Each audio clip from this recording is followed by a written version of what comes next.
Back home again in Indiana, coming up here on NASCAR Coast to Coast for July 24th. We talk to Hoosier and pizza man Brayton Laster as NASCAR invades the Circle City. We're going to talk IRP, his ARCA season, and why he's named the Pizza Man. That's all coming up next. Plus, the regional power rankings are out for the NASCAR Regional Series. We're going to talk about who's made some moves and maybe if your favorite driver made the list as we sit halfway through the 2025 season. Plus, a new local stole the show at the Hampton Heat. And of course, your full short track calendar for this week. NASCAR Coast to Coast on the Motor Racing Network starts right now.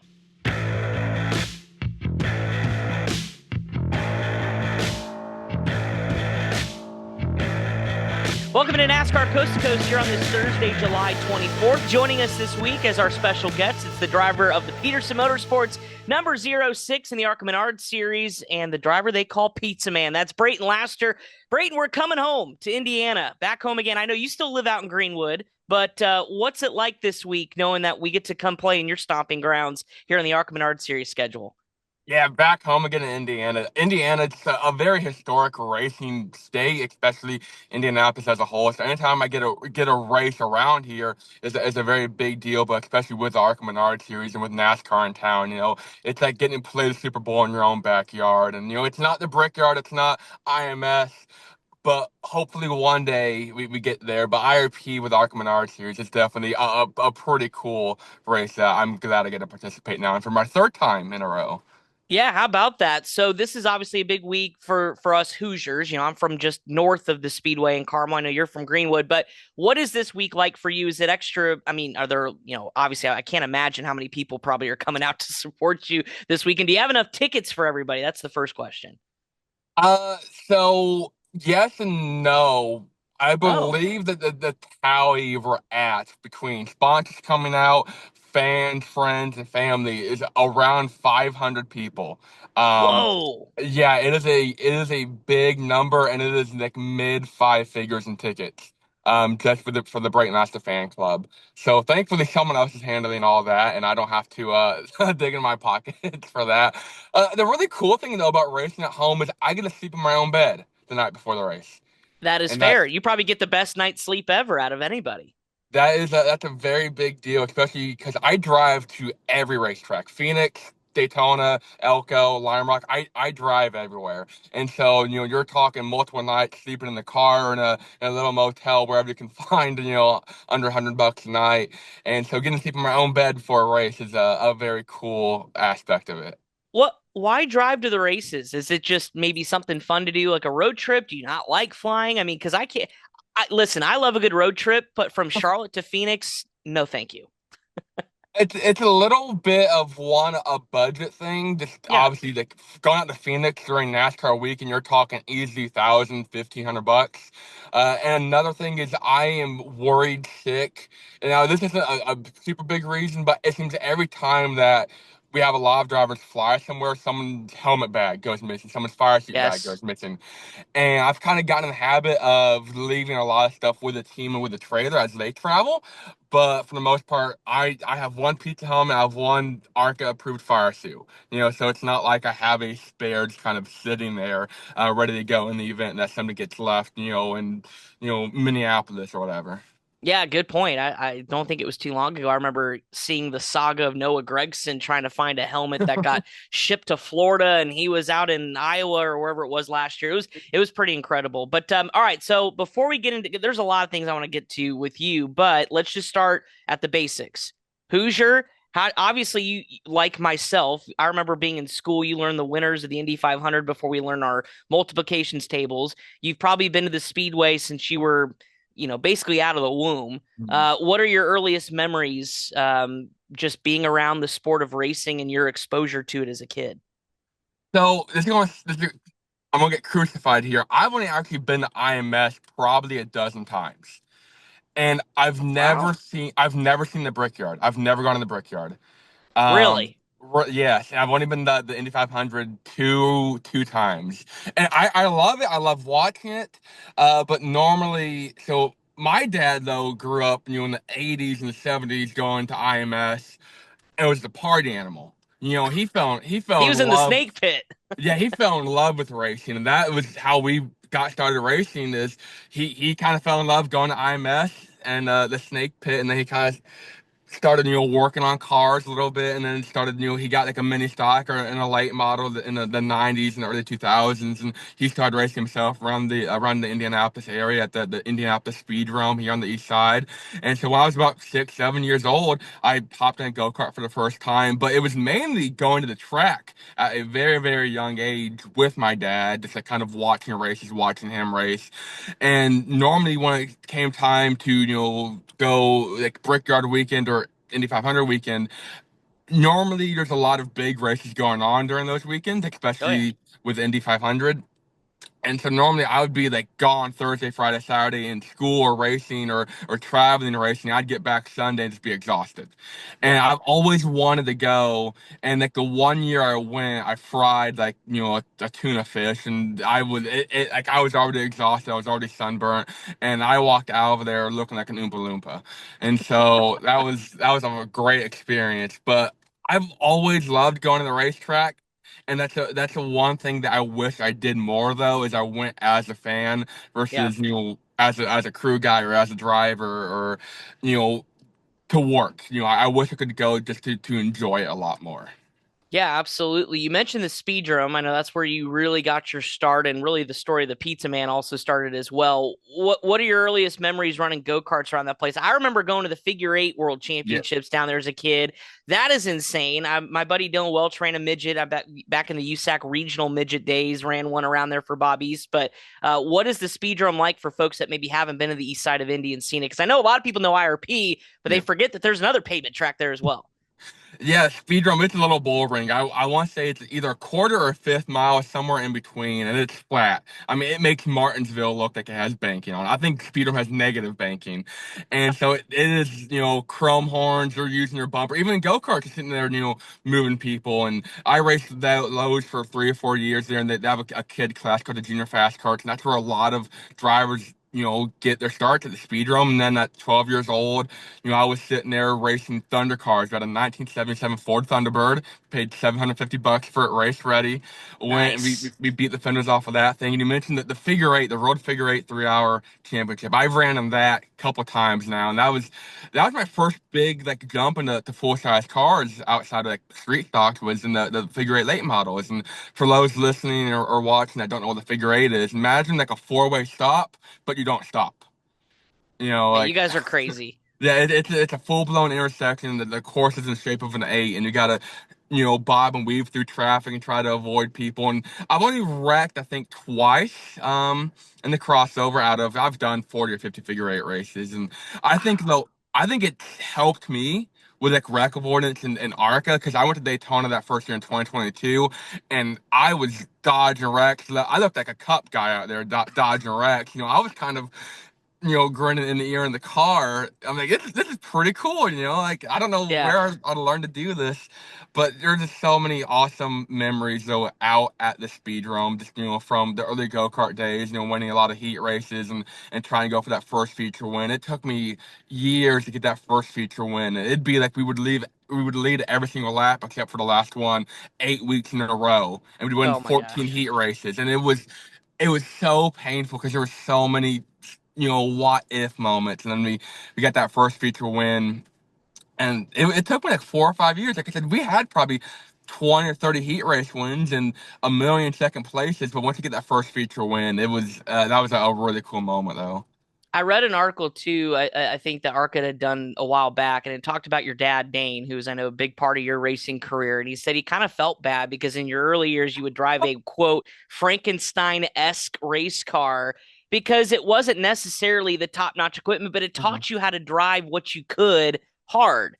Do you feel like those lessons have paid off now that you've worked up to the ARCA Menard series, that you appreciate the equipment you're in, no matter what it is, the fact that you can just get in it and drive?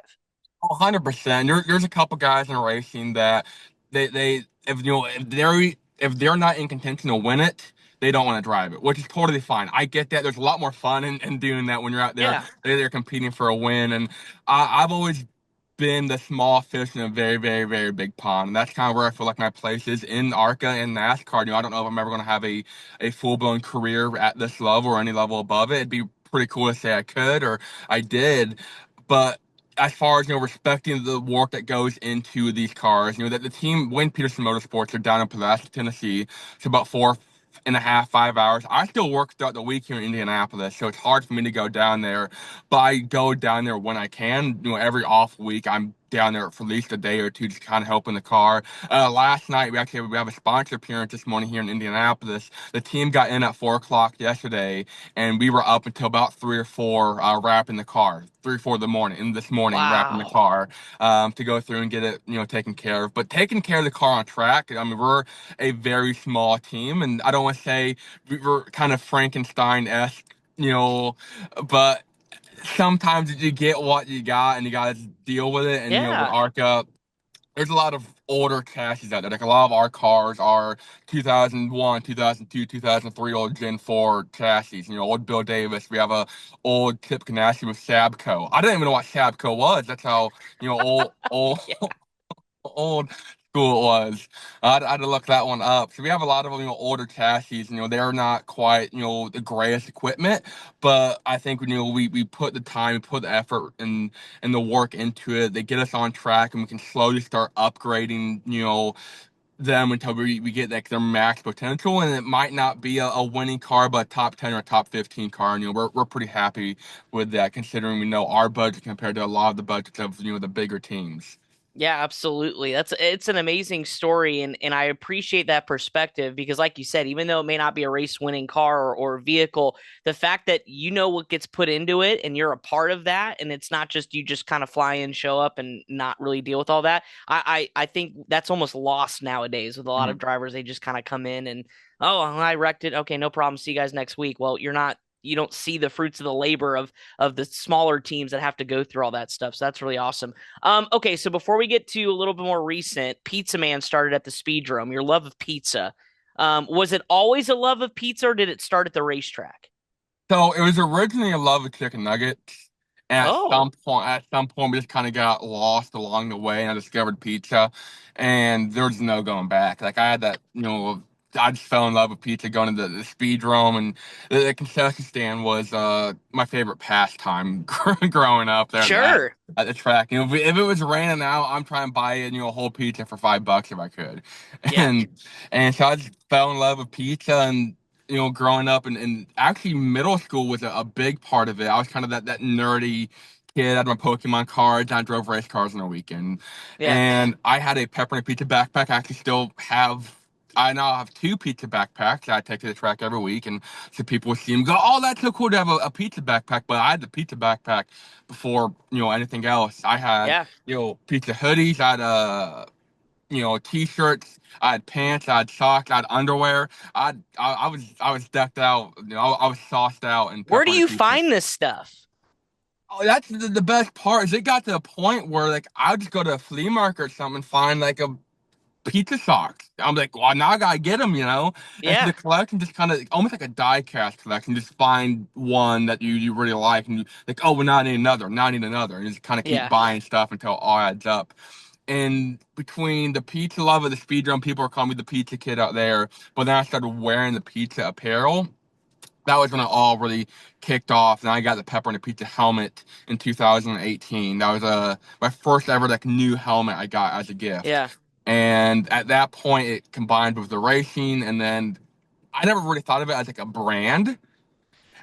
But when we started like pushing it with the racing and social media and everything, I realized how important it was to really have a brand, especially something that's as positive or easygoing um as pizza. Everyone has a positive relationship with pizza for the most part. Oh, yeah. So I was like, might as well just stick with it. I like pizza. I'm passionate about it. It'd be a really cool brand, and people like it. It's a unique brand. And then, ironically, Andy J has the same nickname in ARCA, and we both got to ARCA at the exact same time because they call him the pizza guy as well. So that's kind of not awkward. I We didn't laugh about. realize that. Boy, so you guys are dual pizza.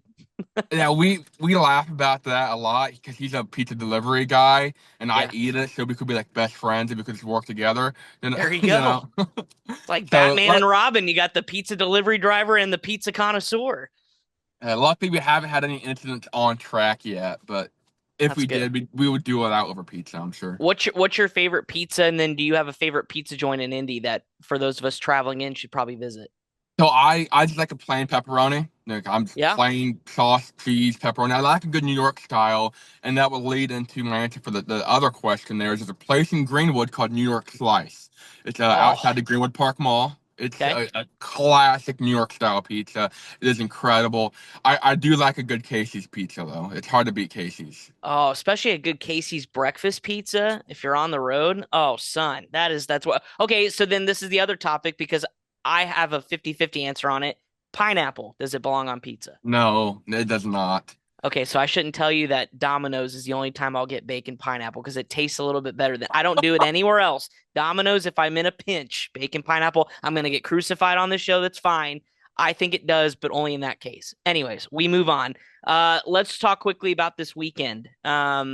You mentioned IRP. Obviously, it's a fun racetrack. I love the fact that you can almost get up and run the wall. But what's kind of the outlook for you, your team this weekend? What should be we should be watching for as we hit the airwaves with MRN this week? So it's a really cool race. We have peerlesspump.com on board. They're a huge company here of Indianapolis. And actually, my grandparents met there post World War II Wow. and worked. They both retired from there in the 90s. And they had reached out to me back in January without knowing that the grandparent connection there. And like, hey, we want to do something really cool for IRP. We're in Indianapolis. We love to do something racing themed. You're a guy from Indianapolis, so would love to work with you. And I was like, well, actually, it's kind of cool to say that because I've my grandparents are from there, and so we're doing a lot of stuff with them throughout the week, and they've come on board in a huge way to give us one of the probably the best prepared car I think I'm going to have this season. As far as we have new tires, we have a pretty sound setup on it. Where we've gone through, we've scaled it, we've pulled it down. Like it is a really good piece that we didn't Frankenstein it. It's Yeah. we're pretty excited to see what we've got in show for it. And they're bringing out as well a ton of people. They're alone bringing out 200 or 300 people to the track. So So it's we gonna may be have 700-800 people in the Brayton Laster fan club this like weekend. it's grandstand all Brayton Laster fans, I'm sure. I can't Um, wait for driver intros. I Just know it's we'll gonna be know where they're so great. sitting at too, you know? It's gonna be so great.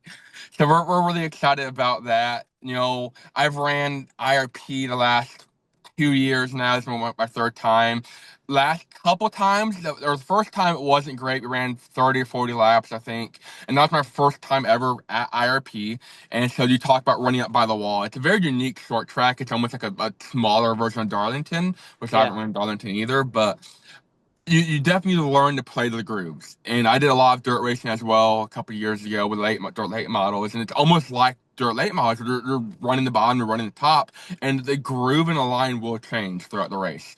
You'll get to a point, a couple laps in where the top will become the dominant line, and you got to learn to kind of finagle it. And last year was actually my first race with Wayne Peterson Motorsports. That's how I got this whole deal put together, just because they had a driver fall through. And I learned I needed a driver. I had some sponsorship. I approached them, and then that deal kicked off a full-time season with them this year. So that's pretty cool.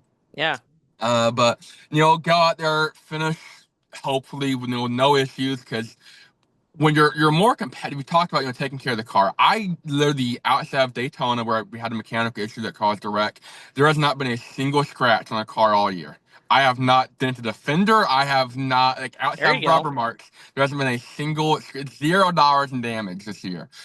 There's been more damage transporting the car on and off the trailer than there has been Hold on, I got racing. to knock on wood on this table. We don't want to Yeah. jinx it this weekend, but so far so So good. when you're a little more competitive and you're racing in the pack, stuff gets knocked in a little easier. So we're hoping, outside of having to place the whole body, we come out, a top 15 would be really really happy for us and for the whole peer of this team, because like I said, they're a huge part of this. They've helped me out for a couple races already this season, but this is their home race, this is my home race, and we want to give a great showing to the hundreds and hundreds and hundreds of Brayton Laster fans there. Absolutely. And I know you get to do it too. One of your buddies, Presley Sora, fellow Hoosiers, also in the field. I think Zachary Tinkle in this one Yeah. as well. So you got three Hoosiers to cheer for. How cool is it? What's the relationship between the three of you guys? So Presley actually got his start driving late models for us. His first ever time driving a full-size car was for me and my dad a couple Wow. years ago. And I met him. I had a bad wreck at Talladega in 2022. And him and Gavin Newton designs a ton of stuff for the ARCA garage. They're from Cambridge City, so out east towards Ohio a little bit. But Gavin had actually designed the car that wrecked me and flew over me at Talladega. And it was his first ever on-track design. And Yeah. it was Richard Garvey, and Gavin had ran into me on iRacing like a month after Talladega. And he goes, "Hey, like I designed the car that flew over you at Talladega. It'd be really cool story to kind of hear your story and your side of things." And we got talking a little bit, and we kicked it off, became best friends, and he was best friends with Presley. And so I got introduced to Presley and that whole group, and the Presley ended up actually for like his first ever time driving a race car was for us, in late Wow. models pretty much. So that's really cool to see his career progress because we like hey, we got him his first couple starts in a stock car and hey, here's how to do a lot of the marketing side of stuff. And he was already pretty well versed in the iRacing side of things and Yeah.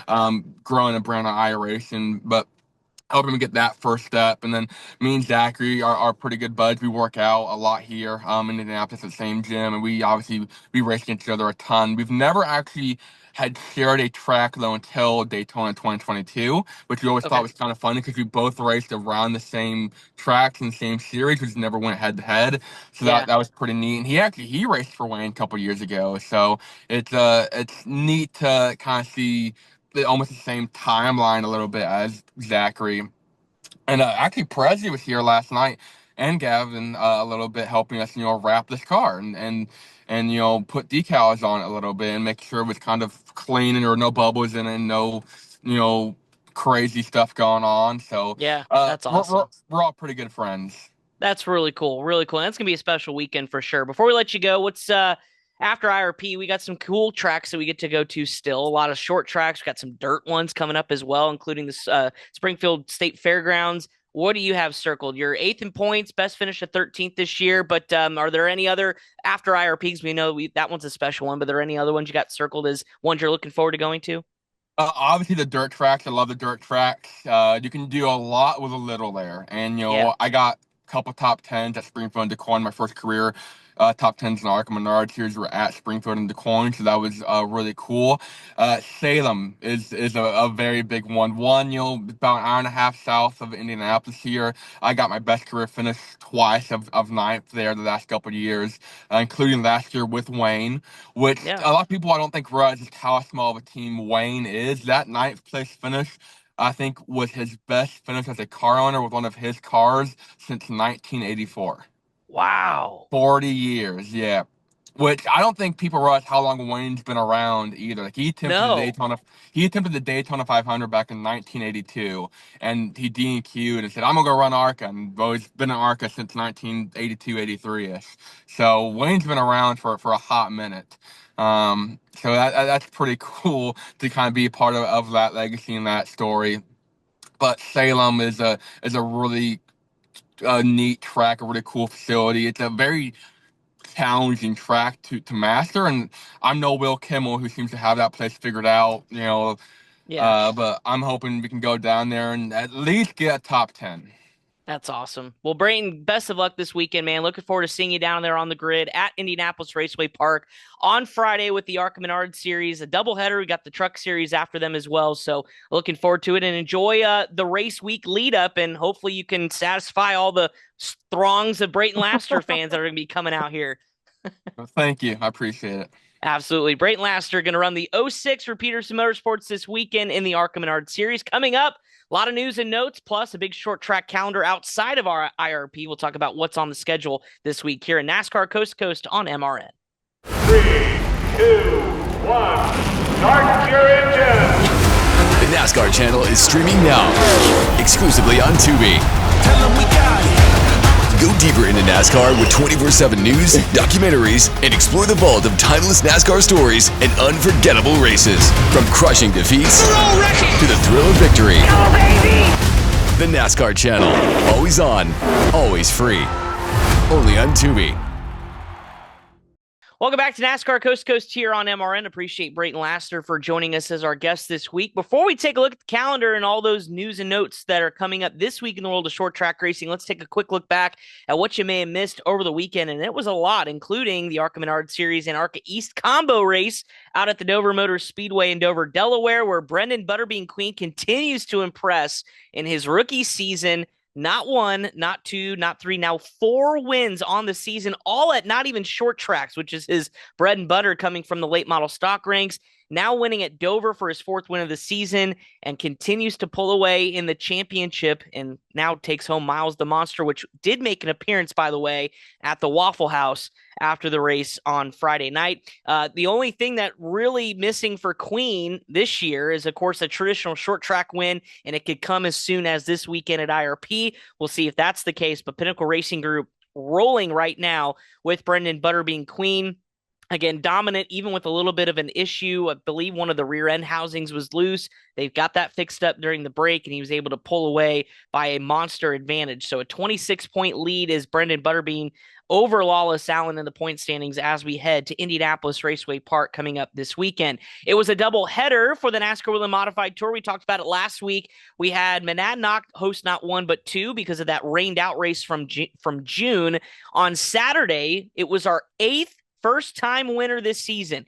8 winners and 8 races, courtesy of Tommy Catalano, who got it done in photo finish fashion over Patrick Emmerling. It was a fantastic race to kick off the doubleheader, and again set a new NASCAR Whelen Modified Tour record with 8 different winners in the first 8 races. A dramatic finish that led into Sunday. They had to battle some rain, pushed back the start a little bit at Monadnock up there in New York. But then it was Ron Silk who ended that streak of new winners, getting his 2nd win of the season, our first repeat winner in the Cheshire County 200. And he really didn't go without incident because he collided with Patrick Emmerling early, spun him around, a little controversy there. But Ron Silk was able to finally get that win at Monadnock Speedway that he's been looking forward to getting over the last several years. Sam Ramo was black flagged after wrecking Stephen Kopchik. That was a controversial incident as well that drew the black flag for Sam. And then Matt Hirschman walks away with the Granite State Short Track Cup, that little 3-race series up there in the Granite State, and courtesy of, well, the JMV Productions earned a little bit of some bonus money after finishing 3rd on Sunday. So congratulations to Matt, congratulations to Tommy and Ron picking up wins with the NASCAR Whelen Modified Tour. Austin Beers, although he won the pole for one of the races, had some solid finishes, good enough to keep his 4-point lead in the championship over Justin Bonsignor, with Craig Lutz and Luke Baldwin tied for 3rd, just 28 points back as the tour resumes August 6th at Thompson.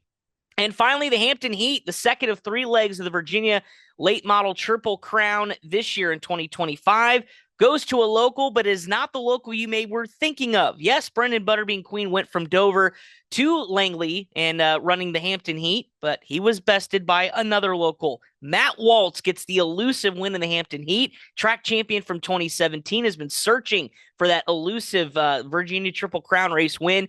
Got it done over the weekend in the track's biggest race of the season. And it comes as redemption, too, because remember, Matt was disqualified from 2nd in round 1 at South Boston Speedway back in June. So what could have been a shot at the championship, he's just now going to have to settle for race wins. But got a win at the Hampton Heat over the weekend, holding off Connor Hall, who leads the Virginia Triple Crown standings going into Martinsville Speedway in September. And 4-time Hampton Heat winner Brendan Queen finished on the podium in 3rd. So again, Connor Hall has an average finish of 1.5, 5 spots ahead of 2nd place in the points championship, Woody Howard, going into Martinsville again in September. So a lot of action going on. And then congratulations to a lot of other great winners over the weekend. Tim Brown, Brandon Ward, both picking up modified wins at Bowman Gray Stadium. Jace Hansen won $30,000 in the 13th Annual Summer Showdown at Evergreen over Cole Raz after his disqualification. Caden Quapple, yes, the younger brother of Carson Quapple, full-time regular for Junior Motorsports in the Xfinity Series, got his first win for JRM in the late model stock ranks over the weekend. Got the 4th annual Jack Ingram Memorial at Hickory Motor Speedway over the weekend. Congratulations to Caden. Jake Johnson won the Monaco Tri-Track Master of the Master Modified Masters, that is, at Stafford over the weekend, beating Eric Goodale. Ryan Priest in that race finished in the top 5. Jason Corliss won the all-time tying 4th Governor's Cup, Vermont Governor's Cup, that is, at Thunder Road. And then Keelan Harvick, bragging rights galore for him. 4-0 over Kevin Harvick, his dad, in the Harvick Cup as they got the job done at Owasso in Michigan in the Master of the Pros 200. And then Keelan went out and said, I'm going to go double down and go win at the Summer Shootout. He did on Tuesday this week, beating Shane Van Gisbergen in the pro class as well. So really good stuff over the weekend in our regional series. Speaking of regional, we're about halfway through the 2025 season, and the official NASCAR regional rankings were released. A bit of an update after about a month or so of racing throughout the month of June. And our top 10 looks like this. Chase Johnson, probably the next contender for the NASCAR Weekly Championship out of the Southeast region, still has some points to catch up on. He sits in the 10th position, 17-year-old third-generation racer, has 9 wins this season at, I believe it's Dominion Raceway, and in fact it is. I had to look that up. So Dominion Raceway, 9 wins for Chase, currently sits 10th in the power rankings. 9th is Lawless Allen, of course, second in the ARCA Menard Series championship standings after his win at Talladega. Matt Hirschman, Granite State Short Track Cup winner. It's been a little bit of a quiet season for Big Money Matt. Hasn't quite had the winning numbers, but has consistency with the tour and his appearances as well with Smart Modifieds. He sits number 8 in the rankings. Mitch Keeter, really a potential dark horse for the NASCAR Advanced Auto Parts Weekly National Championship, sits 7th. Of course, he has a win at Salina on Saturday, increasing his point total over the weekend. Trevor Huddleston, who's in that championship fight for the ARCA Menard Series West Series title, he sits number 6 in the championship after a couple of wins at Kevin Harvick's Kern County Raceway. Number 5 is Justin Bonsignor, of course, chasing that NASCAR Wheel and Modified Tour championship again this year, sits 4 points back of Austin Beers. He had a couple of wins at Riverhead Raceway, top 10 in 8 of the 9 races run this season with the NASCAR Wheel and Modified Tour, so we know he's going to be a force. Jacob Goody, the 2019 Weekly Series National Championship, sits 4th after 5 wins this season across La Crosse Fairground Speedway and Elko Speedway. Number 3 is Max Reeves. We've talked about this young phenom. The 14-year-old has been tearing up the ARCA East Championship on the tracks he can run. Again, not old enough to run the big tracks yet. He sits 3rd in the rankings. He's only failed to win at Berlin Raceway in his ARCA East appearances. So really solid start for him. Austin Beers, of course, we talked about leading the championship, sits number 2. And number 1, obvious answer, Mr. 4-time winner this year in the ARCA Menard Series, Brendan Butterbean Queen. So that is your rankings, power rankings, here as we sit halfway through the NASCAR regional season. Coming up on the calendar this week, before we let you go, of course, we heard from Brayton Laster. The ARCA Menard Series takes Indianapolis Raceway Park for the Liuna 150, presented by Dutch Boy. Coming up, MRN airtime at 5:30 p.m. on Friday evening. Come join us and join 35 ARCA Menard Series machines as they take to the IRP short track, about 0.6 of a mile, flat oval with a little bit of progressive banking in the corners, provides really great racing. And Brendan Butterbean Queen's hoping that this will be his first short track win of the season, looking for number 5. Connor Zilich won in that car last year for Pinnacle Racing Group. JGR has yet to win on a short track, especially at IRP. That has been the one they have circled. Brent Cruz, I should say, who's got a couple of wins this year for JGR, is going to look to be the first to do it at IRP for them. And you've got Isaac Kitzmiller, Tyler Reif, kind of the ARCA East Championship combatants. They're going to have a duel of their own this weekend, and a lot more on the entry list as well. So again, 5:30 p.m. on Friday. Tune us in to MRN. Also on the short track calendar, a big one for late model racing. Super late model Crown Jewel, the 59th edition of the Redbud 400, just up the road from IRP at Anderson Motor Speedway in Anderson, Indiana on Saturday night. And it got added by a big name too. Carson Hocevar, former winner of this event, is scheduled to run the Redbud 400 on Saturday night. A former winner there, a former Winchester 400 winner. Of course, he's done a lot of wins at Berlin Raceway, including this past week, or this past year, I should say, at the Money in the Bank 150. 21 cars are scheduled, though, for the super late models. 12 states represented, including 2 Canadian provinces. So this is a big one with local flavor, too. Dakota Armstrong, he's been a force in sprint cars at Anderson Raceway. He is going to be a force in the super late model as well, and he'll join Stephen Nasse, Bubba Pollard, Derek Thorne, and Cole Butcher, as well as many others. So Redbud 400, the 59th edition, Saturday night, and then a ton of other racing. NASCAR Canada Series, Kevin Lacroix, Marc-Antoine Cameron, they're just separated by 1 point as the series go to the Calabugie I think I'm saying that right. 150. On Friday, the limited late model 30 at Stafford Motor Speedway. Saturday, plenty of weekly racing at Riverhead, Berlin, South Boston. Hickory has twin late model features at Langley as well. And then the late model 50 at Jennerstown and the Sportsman 100 at Bowman Gray Stadium. Sunday, modifieds at Riverhead and the Wegner Memorial at Slinger for late model racing. So lots going on in your neck of the woods. Go visit a short track if you're able to this weekend. Tune us in, though, to MRN. Don't forget, we are back on the air after a couple weekend hiatus with the coverage of the ARCA Menard Series Lyuna 150 presented by Dutch Boy. Again, 5:30 on Friday. And then immediately following that, we will have coverage of the NASCAR Craftsman Truck Series on the NASCAR Racing Network, the T-Sport 200 at Indianapolis Raceway Park at 7:30 p.m. Eastern Time. It's going to be a fun one. And then, of course, the rest of the NASCAR action over at the big track at the Indianapolis Motor Speedway for the Brickyard 400. Thanks again to Brayton Laster for joining us this week on NASCAR Coast to Coast. For my producer, Pat Jaggers, my name is Chris Wilner. We thank you for tuning in this week to NASCAR Coast to Coast. Enjoy your weekend of short track racing. And, of course, we'll break it all down next week. See you later.